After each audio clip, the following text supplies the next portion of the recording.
ሰላም ጤና ይስጥልን የኢትዮፋክስ ተከታታዮች የተረጋገጡ ሀገራዊ መረጃዎችን ይዘንላችሁ ቀርበናል። በዛሬው እትማችን በአማራ ፋኖ ብሔራዊ ንቅናቄ አፋብን ስር የሚገኙ አራቱም እዞች መዋቅራዊ አደረጃጀታቸውን ሙሉ በሙሉ ማጠናቀቃቸውን ተከትሎ የቴዎድሮስ ዕዝ የህዝብ ግንኙነት ኃላፊ የሰጡትን መግለጫና ወታደራዊ ሁኔታ ይዘንላችሁ ቀርበናል። ኃላፊው በቆይታቸው የጎጃም የበላይ ዕዝና የጎንደር የቴዎድሮስ ዕዝ አደረጃጀት መጠናቀቅ ለቀጣዩ የህልውና ተጋድሎ የሚኖረው ከፍተኛ ሚና መዋቅሩን ለመዘርጋት ያለፉበትን ፈታኝ መንገድና የጠላትን ሰርጎ ገብ ፕሮፓጋንዳ እንዴት ማክሸፍ እንደተቻለ አብራርተዋል። በተጨማሪም በአሁኑ ወቅት በጎጃም በ4 እና በ5 ጄኔራሎች እየተመራ በሜካናይዝድ ጦር በንጹሃን ላይ የተካሄደ ስላለው ከባድ ድብደባ፣ የሰራዊቱ መመናመን፣ የፖሊስና ሚሊሻ ወደ ፋኖ መቀላቀል እንዲሁም ስለ ብሔራዊ ምክክር ኮሚሽኑና ቀጣይ የትግል ምዕራፎች ዝርዝር መረጃ ሰጥተዋል። ሁሉንም ነጥቦች ሳናስቀር ይዘንላችሁ ቀርበናል። ቻናላችን ሰብስክራይብ በማድረግ የእውነተኛ መረጃ አጋር ይሁኑ። ወደ ዝርዝሩ እንለፍ።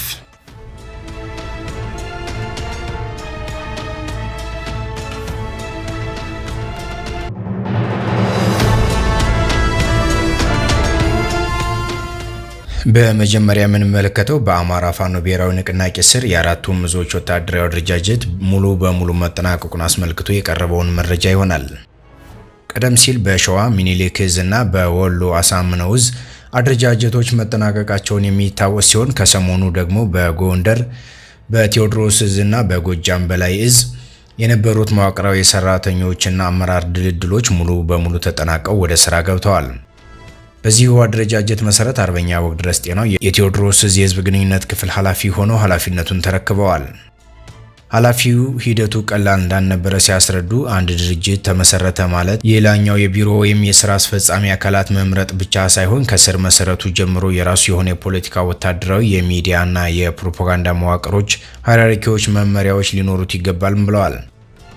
ይህንን ከመስራት ጎን ለጎን ደግሞ አገዛዙ ድርጅታዊ አንድነቱን እንዳይመጣና የመዋቅር ድልድሉ ይፋ እንዳይሆን ሰርጎ ገቦችን በውስጥ በማስገባት በርካታ እንቅፋቶች ሲፈጥር ቆይቷል። ቴዎድሮስ ዕዝ እነዚህን የጠላት ጫናዎች፣ ፕሮፓጋንዳዎች በመቋቋም አደረጃጀቱን ማጠናቀቅ ችሏል። ቀጥለን የምንመለከተው ትልቁ ቤት አፋብን ጥር 9 ከተመሰረተ በኋላ ይህንን አደረጃጀት ለምን አስፈለገ ለሚለው ጥያቄ የተሰጠውን ማብራሪያ ነው። አርበኛ ወግድረስ እንደገለጹት አደረጃጀቱ በየእዞቹ አድርጎ ባለማጠናቀቁ ምክንያት በአፋብን በትልቁ ቤት ላይ ክፍተቶች አሉ፣ አላለቀም የሚሉ ሀሜቶች ሲነሱ የቆዩ ቢሆንም አሁን ላይ አራቱም እዞች አሳምነው፣ ሚኒሊክ፣ በላይና ቴዎድሮስ መዋቅራቸውን አጠናቀው መምጣታቸው ድርጅቱ ሙሉ አድርጎታል። ይህም አደረጃጀት የሚከተሉትን ከፍተኛ ጥቅሞች ያስገኛል። አንደኛ፣ የአገዛዙን ትረካ ማፍረስ። አገዛዙ ፋኖ አንድ ቤት መስራት አይችልም፣ በየቀጠናው የተበታተነና ለስልጣን የሚፋለም ነው በማለት ይሰራ የነበረው ፕሮፓጋንዳ ሙሉ በሙሉ አክሽፎታል። ሁለተኛ፣ ዲፕሎማሲያዊና ዓለም አቀፍ ቅቡልነት። ዓለም አቀፍ ማህበረሰብ በምዕራባውያን ዘንድ በቀጠናው ያሉ ሀገራዊ የተበታተነና መሪ የሌለው ኃይል ነው በሚል ያነሱት ለነበረው ጥያቄ አዎንታዊ ምላሽ በመስጠት ጠንካራ የዲፕሎማሲ፣ የኢኮኖሚና ወታደራዊ ትብብር ለመፍጠር ትልቅ ማስፈንጠሪያ ቦርድ ሆኗል። ሶስተኛ፣ የትግሉን 70-80% ማጠናቀቅ። አንድ ድርጅት ቆሞ መዋቅርን ማጠናቀቅ የትግሉን አብዛኛውን ድርሻ ያጠናቀቀ ሲሆን ቀሪው ስራ ሰራዊቱን በፖለቲካ፣ በወታደራዊና በዲፕሎማሲ አቀናጅቶ ወደ ስልጣንና ግብ ማድረስ እንደሆነ ገልጸዋል። በመቀጠል በጎጃም ቀጠና በቴዎድሮስ ዕዝ ስር ላለፉት 10 እና 15 ቀናት አገዛዙ የከፈተውን መጠነ ሰፊ የሜካናይዝድ ዘመቻ እንመለከታለን። አርበኛ ወግድረስ እንዳስታወቁት አገዛዙ ከ4 እስከ 5 የሚደርሱ ጄኔራሎችና በርካታ ኮሎኔሎችን በመመደብ ከፍተኛ የሰው ኃይልና የሜካናይዝድ መሳሪያዎችን ይዞ የገባ ቢሆንም ዘመቻው የአገዛዙን የመጨረሻ ተስፋ መቁረጥ እና ሽንፈት ያሳየ ነውም ብለዋል። አገዛዙ ከፋኖ ተዋጊዎች ጋር የፊት ለፊት የእጅ በእጅ ውጊያ ማድረግ ሲሳነውና የፋኖን ክንድ መቋቋም ሲያክተው ላለፉት 5 ቀናት በጮኬና በተለያዩ አካባቢዎች ከ250 እስከ 300 የሚደርሱ የመድፍ ቅንቡላዎችንና የቢኤም ሮኬቶችን በንጹሃን አርሶ አደሮች ላይ ተኩሷል።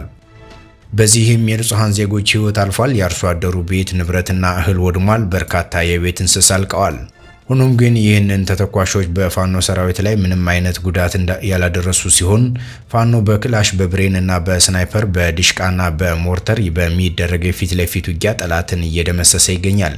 ኃላፊው አክለውም ገለልተኛ የሰብአዊ መብት ተቋማትና ሚዲያዎች በቦታው ተገኝተው በንጹሃን ላይ የደረሰውን እልቂትና የወደመውን ሀብት መዝግበው ለዓለም እንዲያበቁ ጥሪ አቅርበዋል። በሌላ በኩል አገዛዙ ከህወሓት ጋር ሊደረግ ለታሰበው አዲስ ጦርነትና ለፋኖ ዘመቻ እያደረገ ያለውን ያልታወጀ ብሔራዊ ውትድርናና የስጋት ግርግር በስፋት ተዳሷል። አርበኛ ወግድረስ እንደሚሉት አገዛዙ ሚሊሻዎችን እና የአድማ ብተና አባላትንና ወጣቶችን እያፈሰ ወደ ማሰልጠኛ በመውሰድ ክተት መክት የሚል ነጋሪት ቢጎስምም ስራው ግን አልተሳካለትም። ይልቁንም በጎጃም ቀጠና በርካታ የፖሊስ የሚሊሻና የአድማ ብተና አባላት ለአገዛዙ አንዋጋም በማለት ካምፕ እየለቀቁ በ5 በ6 እና በ7 ሆነው መሳሪያቸውን ይዘው ወደ ፋኖ እየገቡ ይገኛሉ። አገዛዙ የያዘው ስልጣን ለማስቀጠል ሲል ሀገሪቱ ከ100 እስከ 200 ዓመታት ወደ ኋላ የሚመለስ የኢኮኖሚና የሰብአዊ ውድመት እያደረሰ ይገኛል። በአዲስ አበባ የሚካሄደው ብሔራዊ ምክክር ኮሚሽን ስብሰባም ቢሆን ሀገራዊ ችግርን የሚፈታ ሳይሆን አገዛዙ ለራሱ ህጋዊነት ሌጂቲሜሲ ለመስጠት ያዘጋጀው የድንኳን ድግስና ግርግር እንደሆነ አፋብን ማስታወቁን ጠቁመዋል። የተወደዳችሁ የኢትዮ ፋክትስ ተከታታዮች ከቴዎድሮስ እዝ የህዝብ ግንኙነት ኃላፊ ከአርበኛ ወግድረስ ጤናው ጋር የተደረገውን ሙሉ ቃለ ምልልስ መሰረት ያደረገውን ዘገባችንን አቀረብን። ሐሳባችሁን በኮሜንት መስጫው ስራ አስቀምጡልን። ቪዲዮውን ላይክ እና ሼር በማድረግ ቻናላችንን ሰብስክራይብ በማድረግ የእውነተኛ መረጃ ቤተሰብ ይሁኑ። ስለተከታተላችሁና አመሰግናለን። ሰላም ቆዩ።